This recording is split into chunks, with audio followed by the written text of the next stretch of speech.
একটা গভীর জঙ্গলে থাকত এক শক্তিশালী বাঘ, আর জঙ্গলের পাশের নদীতে থাকত এক চালাক কুমির। একদিন খুব গরম পড়েছিল। বাঘের খুব পিপাসা লাগলো। সে নদীর ধারে এলো পানি খেতে। হঠাৎ ছপাস! কুমির উঠে এসে বলল, এই নদী আমার, পানি খেতে হলে দাম দিতে হবে। বাঘ রেগে গেল, আমি জঙ্গলের রাজা, আমাকে থামাবে? কুমির হেসে বলল, রাজা হলেও নদীতে আমি রাজা।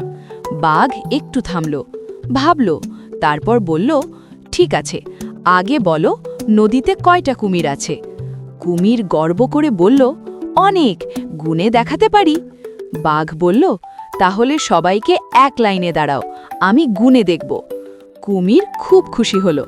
সে সব কুমিরকে ডেকে নদীতে এক লাইনে দাঁড় করালো। বাঘ এক এক করে কুমিরের পিঠে পা দিয়ে বলল, 1, 2, 3। এইভাবে বাঘ নদী পার হয়ে গেল। হা হা হা। শেষে ওপারে দাঁড়িয়ে বাঘ হেসে বলল, ধন্যবাদ, আমি শুধু নদী পার হতে চেয়েছিলাম। কুমির তখন বুঝল, বুদ্ধির কাছে শক্তি হেরে গেছে।